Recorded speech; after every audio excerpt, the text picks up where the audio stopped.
Hello, beautiful. Nicki here from Crazy Simple Truth Ministries, and I'm so glad you're here. You are most likely here because you have been going through the Gospel of Luke with me here on my channel, and I'm so excited you are back. If you have not, there will be a link in the description box where you can click the playlist to get started from the beginning of this, but I'm just going to kind of flip through quickly here in this video and show you what I did so far for this week's study of Luke. I will not be able to explain it all to you, but I'm going to let you see my notes. They are a hot mess, and I apologize. If you have any questions, just let me know in the comments, but a lot of people just want to be able to see my notes if I can't explain them all.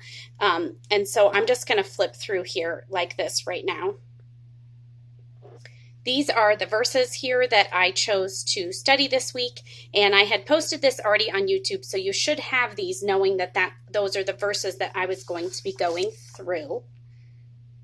Now, this one I do want to talk about. This was Tuesday's, and I want to talk about the story in Luke 8:40 through 56 about the two women that Jesus healed. One was a young girl and one was a woman.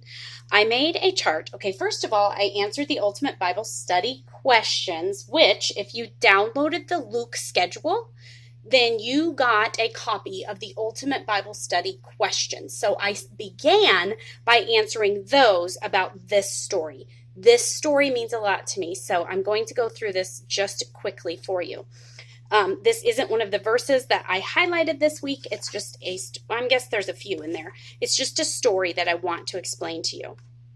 So what happened here is Jesus returned. The crowd welcomed him, for they were all waiting for him. And there came a man named Jairus, who was a ruler of the synagogue.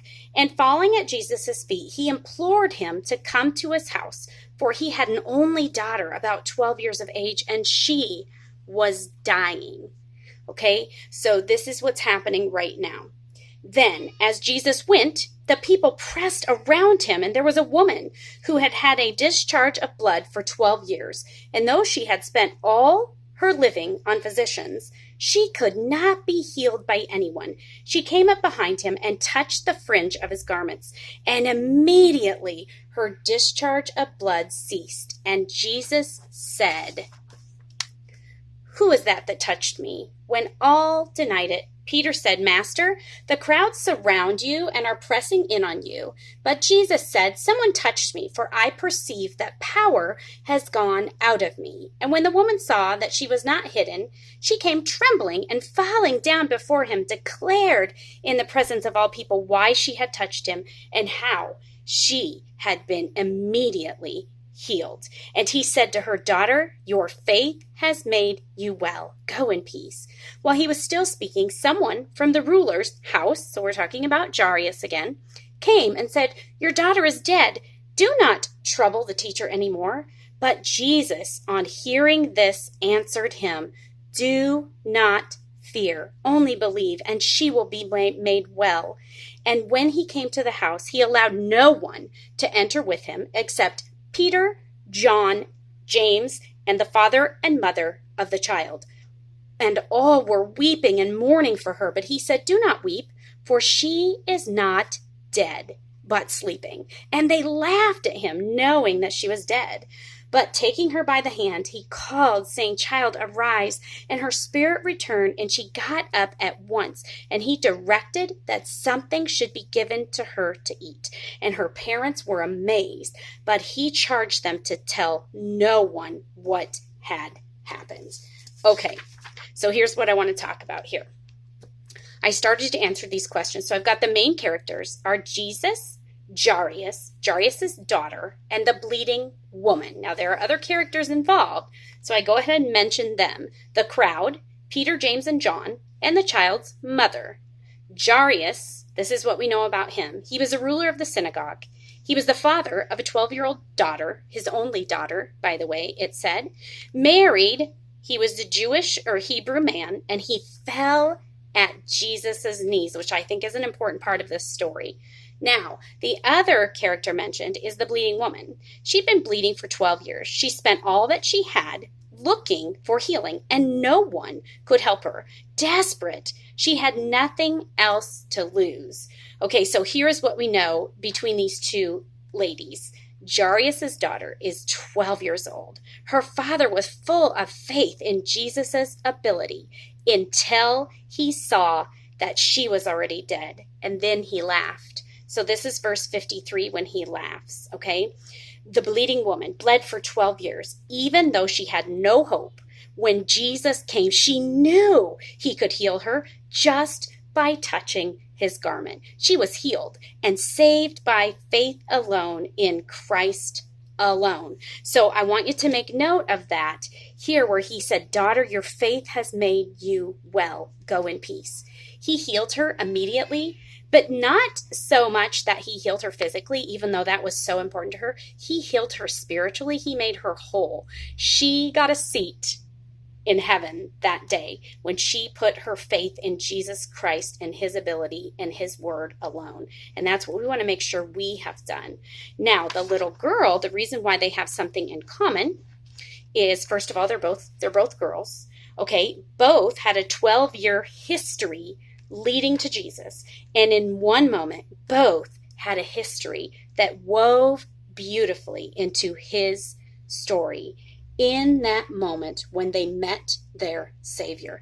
Listen to me. It doesn't matter how many years you feel like you've been going through the same thing over and over and over and over.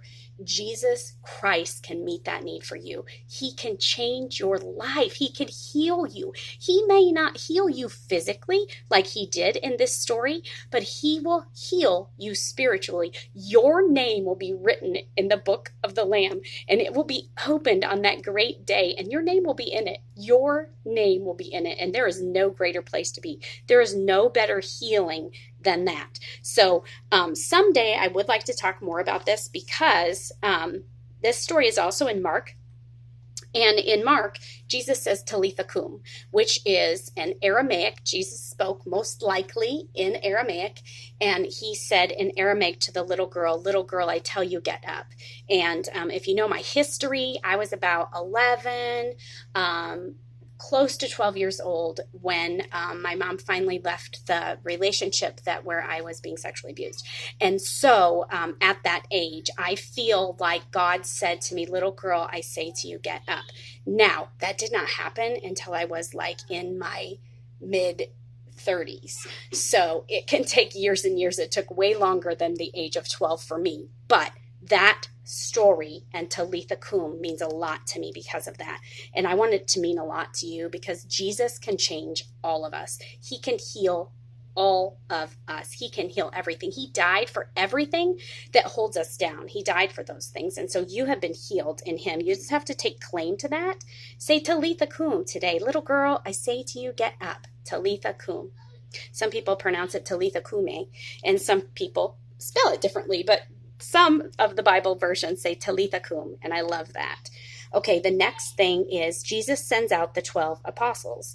And I wanted you to make note here that whom God calls, he equips. And actually, I did a video on this, didn't I? Yes, I did. Yes, I did. Okay, so we are going to go here. Now, Thursday, I have not verse mapped this today. Today is actually Thursday. I don't know when I will be able to post this video, but I did not verse map this yet.